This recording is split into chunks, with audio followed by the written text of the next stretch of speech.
आ जाओ, ये वाली ट्रेन पकड़ लेना और इस स्टेशन पर उतर जाना। जिस दिन तुम लोग निकलने वाले हो मुझे टेलीग्राम करके बता देना कि कौन से तारीख को निकलने वाले। ये टेलीग्राम बाबा साहब को मिला। बाबा साहब, उनके बड़े भाई, उनके बहनों के बच्चे, सभी बच्चे ये अपने पिता को मिलने के लिए तैयारी करने लग गए। बाबा साहब ने टेलीग्राम भेज दिया कि हम इस तारीख को आएंगे, लेकिन बाबा साहब के पिता को यह टेलीग्राम मिला ही नहीं और बच्चे यहां पर ट्रेन में बैठकर निकल गए। ट्रेन में बैठकर सभी बच्चे निकल गए। जिस स्टेशन पर उतरने को कहा था उस स्टेशन पर उतर गए। अब ट्रेन आकर चली गई, सभी लोग अपने अपने दिशा में चले गए। बच्चे राह देख रहे कि हमारे पिता आएंगे, हमें लेकर जाएंगे। अब पिता को पता ही नहीं कि बच्चे आ गए हैं। स्टेशन मास्टर ने देखा कि ये बच्चे अच्छे घर के लग रहे हैं, अच्छे कपड़े पहने हुए हैं, शायद सवर्णों के बच्चे होंगे। तो वो स्टेशन मास्टर बच्चों के पास आकर पूछा, कहाँ जाना है? तो बाबा साहब ने कहा कि हम मिलिट्री अफसर के बच्चे हैं, हमको अपने पिता के पास जाना है, शायद हमारा टेलीग्राम उनको नहीं मिला, हमें इस पते पर जाना है। तो उस स्टेशन मास्टर ने बगल में जो बैलगाड़ी खड़ी थी उस बैलगाड़ी वाले को बुलाया कि कहा, देखो ये बड़े अफसर के बच्चे हैं, इनको अपने पिता के यहाँ छोड़ दो, इस पते पर छोड़ दो। तो बैलगाड़ी वाले ने सभी बच्चों को बैलगाड़ी में बिठाया और वो बैलगाड़ी बाबा साहब अंबेडकर जी के पिताजी रामजी बाबा जहां पर रुके हुए थे वहां के लिए निकल पड़ी। कुछ देर में वो बैलगाड़ी वाला बच्चों से बात करना शुरू कर दिया। कहां से आए हो, नाम क्या है, जाति क्या है। और जैसे ही उस बैलगाड़ी वाले को जाति का पता चला कि ये निचले जाति के बच्चे हैं, अछूत है, उसने बैलगाड़ी रोकी और गालियां देकर उन बच्चों को नीचे उतार दिया कि तुम अछूतों के बच्चे मेरे गाड़ी में बैठ कैसे गए, अभी के अभी नीचे उतरो। बाबा साहब ने पैसे निकाले, कहा कि ये ज़्यादा पैसे ले लो लेकिन हमें अपने पिता के यहाँ छोड़ दो।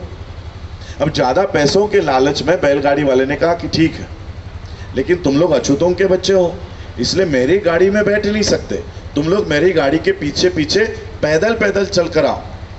तो सभी बच्चे पैदल पैदल चलना शुरू कर दिए। कई किलोमीटर गुजर गए। कई किलोमीटर बीतने के बाद बाबा साहब को प्यास लग गई। बाबा साहब ने कहा कि आपके पास जो पानी है वो मुझे दीजिए। बैलगाड़ी वाले ने कहा, तुम लोग अछूतों के बच्चों में अपना पानी तुम्हें नहीं पिला सकता, आगे कोई नदी आता है, तालाब आता है तो गाड़ी रोक लूंगा, तुम लोग पानी पीकर आ जाना। बहुत देर हो गई, कोई नदी नहीं आ रही थी, कोई तालाब नहीं आ रहा था। बैलगाड़ी वाले को कोई पानी दिखाई दिया। उसने कहा कि देखो आगे कुछ पानी दिखाई दे रहा है, जाके पानी पीकर आ जाओ। बैलगाड़ी वाले ने गाड़ी रोकी, सभी बच्चे भागते भागते उस पानी के यहां गए। बाबा साहब ने देखा ये तो कीचड़ है, इसमें तो पानी है ही नहीं, लेकिन प्यास लगी थी। बाबा साहब ने वो मट्टी हटाई, कीचड़ हटाया और जो गंदा पानी था, मट्टी भरा पानी था, वो पानी बाबा साहब ने सभी बच्चों ने पिया। सारे कपड़े मैले हो गए थे, मुंह मैला हो गया था। फिर बाबा साहब कई किलोमीटर चलकर अपने पिता के पास पहुंचे। बाबा साहब के पिता ने देखा कि मेरे बच्चों की क्या हालत हो गई है, इनके साथ क्या हुआ होगा। ये बाबा साहब अंबेडकर जी के पिताजी को पता चल गया कि मेरे बच्चों के साथ क्या गुजरी होगी। बाबा साहब भागते भागते अपने पिता के गले लग गए और रोते रोते बाबा साहब ने अपने पिता से पूछा कि पिताजी, हमारे साथ ऐसे क्यों होता है, हमें बैलगाड़ी में क्यों बैठने नहीं दिया गया, हमें पानी पीने का अधिकार क्यों नहीं है। अब बाबा साहब के पिता के पास इसका कोई जवाब नहीं था। बाबा साहब अंबेडकर जी के पिताजी ने कहा, इसी व्यवस्था को तुम्हें बदलना है, इसी व्यवस्था को बदलना है। और उन्हीं बाबा साहब अंबेडकर जी ने संविधान निर्माण किया, जो संविधान 26 नवंबर 1949 को बाबा साहब ने इस देश को दिया और 26 जनवरी 1950 को लागू हुआ। अच्छा। जिस मनुस्मृति के व्यवस्था में डॉक्टर बाबा साहब अंबेडकर जी को कीचड़ का पानी पीने के लिए मजबूर कर दिया गया था, उन्हीं बाबा साहब अंबेडकर जी के संविधान के कानून में हम बिस्लरी का पानी पी रहे हैं। ये फर्क है बाबा साहब के संविधान में और मनुस्मृति के कानून में। जिस मनुस्मृति के कानून में हमें बैलगाड़ी तक में बैठने का अधिकार नहीं था, बाबा साहब के संविधान में हम हवाई जहाज उड़ा रहे हैं। हमारे लोग आज पायलट बन गए, हमारे लोग आज इन हवाई जहाजों को उड़ा रहे हैं। इसलिए इन्हें दिक्कत है इस देश के संविधान से। इनको काम करने से कोई आर्टिकल नहीं रोक रहा, लेकिन जो लोग बैलगाड़ी में बैठने के हकदार नहीं थे आज हवाई जहाज में बैठ गए, हमारे सरों पर बैठ गए। ये भावना है उनकी, इसलिए इस देश के संविधान से ये नफरत करते हैं, इसलिए इस देश के संविधान को हटाना चाहते हैं।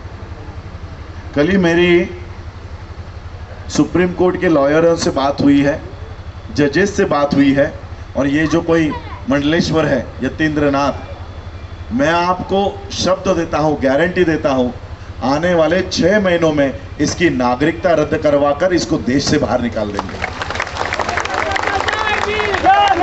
4 तारीख को लखनऊ में पहुंच रहा हूं और लखनऊ में सुबह ही ये कंप्लेंट दायर करेंगे लखनऊ के पुलिस स्टेशन में, और इस यतीन्द्र नाथ मंडलेश्वर पर देशद्रोह का कानून, देशद्रोह का गुनाह, देशद्रोह का मामला इसके ऊपर लगाएंगे। इस देश का संविधान तुम्हें पसंद नहीं है तो जिस देश का संविधान पसंद है वहां पर जाकर रहो, इस देश में रहने की जरूरत नहीं है। आप लोगों को शायद ये बात बताई गई होगी, ये बात दिखाई गई होगी कि बाबा साहब अंबेडकर जी का संविधान संसद के सामने जलाया गया था 2 साल पहले, जिसके ऊपर बहुत बड़ा आंदोलन हुआ। लेकिन जिन लोगों ने संविधान को जलाया था उनके साथ क्या हुआ ये किसी मीडिया ने नहीं बताया, किसी मीडिया ने नहीं बताया। शर्मा, तिवारी, ये सारे जिन्होंने इस देश के संविधान को जलाया था, इनके ऊपर मामला रजिस्टर हुआ और इनकी नागरिकता रद्द हो गई। आज वो भारत का हिस्सा नहीं है, उनको भारत के बाहर भेज दिया गया है। ये मीडिया ने, किसी मीडिया ने नहीं बताया कि संविधान जलाने के बाद इनकी नागरिकता रद्द हो गई। लेकिन ये एक बात हम आपको बताएंगे कि इसी यतीन्द्र नाथ जिसने ये स्टेटमेंट दिया है उसकी नागरिकता रद्द हो जाएगी और उसको इस देश में रहने का अधिकार नहीं होगा। ये एक्ट बना हुआ है, हम लोग सिर्फ बाबा साहब के कानून पर उंगली नहीं रख रहे हैं। ये एक्ट है prevention of insults to national honour act 1979। सिर्फ इस एक्ट का उल्लेख करके एक कंप्लेंट डाल दो कि इस एक्ट के अनुसार जो संविधान के लिए बुराई करता है उसको देश में रहने का अधिकार नहीं है। ऐसे लोग आज इस देश में खुलेआम बात कर रहे हैं, पेपर इनकी बातों को छाप रहा है। और इसलिए हम लोगों को संविधान के समर्थक जो लोग हैं उनकी संख्या बढ़ानी होगी। आज इस देश का मुस्लिम, आज अगर वो इस देश का मुस्लिम अपने धर्म को बढ़ा सकता है, अपने मस्जिद निर्माण कर सकता है, मदरसे निर्माण कर सकता है, तो बाबा साहब के संविधान की वजह से। आज इस देश का क्रिश्चियन अगर अपनी चर्च बना सकता है, स्कूल बना सकता है, कॉन्वेंट बना सकता है, तो बाबा साहब के संविधान की वजह से।